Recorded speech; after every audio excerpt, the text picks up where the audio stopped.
पहला अध्याय। अर्जुन विषादयोग श्लोक 33 कांक्षितम नो राज्यम भोगा सुखानी च तयुद्धे प्राणास्त्यक्त्वा धनानि च। हिंदी अनुवाद। जिनके लिए हमने राज्य, भोग और सुख की कामना की थी, वे सभी यहाँ युद्ध भूमि में अपने प्राण और धन त्यागने के लिए खड़े हैं। विस्तृत व्याख्या। संदर्भ और पृष्ठभूमि। अर्जुन कुरुक्षेत्र के युद्ध क्षेत्र में है, जहाँ वह अपने कुटुंब, गुरुओं और प्रियजनों को अपने सामने युद्ध के लिए तैयार देख रहे हैं। इस श्लोक में वे अपने मन की दुविधा और गहरे दुख को व्यक्त कर रहे हैं। प्रियजनों का महत्व। अर्जुन का कहना है कि जिनके लिए उन्होंने राज्य, भोग और सुख की इच्छा की थी, वे ही आज युद्ध के मैदान में अपने प्राण और धन त्यागने के लिए खड़े हैं। ये दर्शाता है कि उनके लिए उनके प्रियजन ही जीवन का वास्तविक उद्देश्य है। त्याग और बलिदान। अर्जुन इस बात पर विचार कर रहे हैं कि उनके प्रियजन राज्य और धन के मोह में नहीं हैं। वे युद्ध में अपने प्राणों और संपत्तियों का त्याग करने के लिए तैयार हैं। यह विचार उन्हें गहरे दुख और संघर्ष में डाल देता है। राज्य और भोग की निरर्थकता। अर्जुन को यह महसूस होता है कि जिनके लिए उन्होंने राज्य और भोग की कामना की थी, वे ही अब उनके सामने अपने प्राणों की आहुति देने के लिए खड़े हैं। ये सोच उन्हें ये समझने पर मजबूर करती है कि राज्य और भोग का कोई वास्तविक मूल्य नहीं है यदि उनके प्रियजन ही नहीं रहेंगे। अर्जुन का मानसिक संघर्ष। अर्जुन अपने मन में गहरे संघर्ष का अनुभव कर रहे हैं।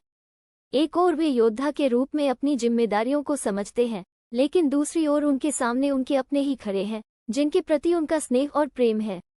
ये द्वंद्व उनके मन को विचलित कर देता है। धन और संपत्ति का त्याग। अर्जुन ये भी समझते हैं कि युद्ध में उनके प्रियजन अपने धन और संपत्ति को त्यागने के लिए तैयार हैं।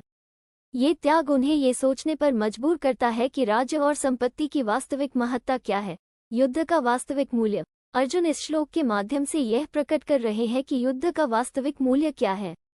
वे ये समझ रहे हैं कि राज्य और भोग की चाह में उनके प्रियजन अपने प्राणों का बलिदान देने के लिए तैयार हैं। यह उन्हें गहरे विचार और आत्मचिंतन की ओर प्रेरित करता है। अर्जुन की नैतिक दुविधा। अर्जुन की नैतिक दुविधा इस श्लोक में स्पष्ट रूप से दिखाई देती है। वे ये समझ नहीं पा रहे हैं कि वे किसके लिए लड़ रहे हैं और क्या उनके प्रियजनों का बलिदान वास्तव में आवश्यक है। उनका ये प्रश्न जीवन और युद्ध की नैतिकता पर गहरे विचार का परिणाम है। निष्कर्ष। इस श्लोक में अर्जुन अपने मन की गहरी दुविधा और संघर्ष को व्यक्त कर रहे हैं। वे समझ नहीं पा रहे हैं कि जिनके लिए उन्होंने राज्य, भोग और सुख की कामना की थी, वे ही अब अपने प्राणों और धन का त्याग करने के लिए तैयार हैं।